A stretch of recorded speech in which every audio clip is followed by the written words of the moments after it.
नमस्कार मंडळी, श्री स्वामी समर्थ. चला तर मग आज आपण बनवूयात मस्त अशा खस्ता तिखट शंकरपाळ्या. तर काय केलेलं आहे, मैद्याचं पीठ घेतलं आहे मी. याच्यामध्ये थोडासा आपण ओवा टाकून घेतला, कसुरी मेथी टाकली मी, ऑप्शनल आहे. कोथिंबीर टाकली हिरवी छान, लाल मिरची पावडर टाकायची थोडी चवीप्रमाणे. आणि बघा, मीठ टाकलं आवश्यकतेनुसार. आता हे सगळं एकत्र छान असं मिक्स करून घ्यायचं. मोहन टाकायचं. 1 किलो मैद्याला एक अर्धी वाटी मोहन वगैरे खूप होतं याला. मोहन म्हणजे तेल कडवून आपण त्या पिठामध्ये घालायचं. पुन्हा एकदा छान असं मिक्स करून घ्यायचं आणि पाणी लागेल तसं ॲड करून घट्ट असं पिठाचा गोळा मळून घ्यायचा. घट्टसर असं पीठ आपण मळायचं. याचं शंकरपाळ्या खूप छान लागतात आणि चहाबरोबर खायला तर एकच नंबर. तर बघा, असा घट्ट पिठाचा गोळा मळून घेतला. आता काय करायचं, चपातीच्या आकाराचे गोळे बनवून घ्यायचे पिठाचे, बघा अशाप्रमाणे.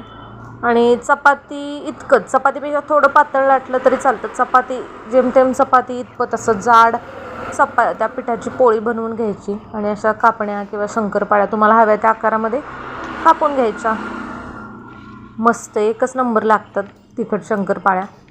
आणि घरच्या घरी तुम्ही, ऑप्शनल आहे, मैद्याचं पीठ किंवा गव्हाचं पीठ वापरलं तरी चालतं. फक्त एक आहे की गव्हाच्या पिठाला मोहन नाही घालायचं, नाही तेल खूप जास्त ओढतं ते. गव्हाच्या पिठाचं जर करणार असाल तर तेलाचं मोहन करून घालायचं नाही. तर बघा, तरी पण शक्यतो मैद्याच्याच करायच्या, छान लागतात. अशा प्रकारे कापण्या करून घेतल्या. आता एका पेपरवर इथं मी टाकून घेते ह्या सगळ्या कापण्या. करून झाल्यानंतर आपण करतो तसं ह्या पेपरवर टाकून घ्यायचं. इकडे कढईमध्ये तेल तापायला ठेवले.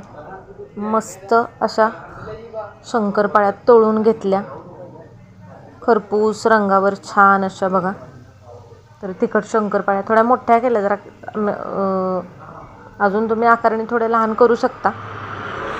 तर छान अशा खरपूस रंगावर आपण तळून घ्यायच्या आपल्या तिखट शंकरपाळ्या.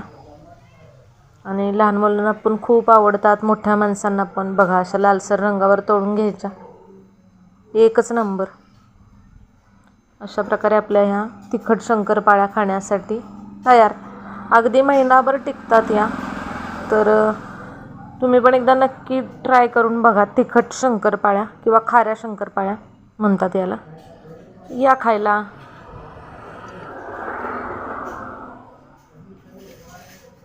मस्त तिखट शंकरपाळ्या.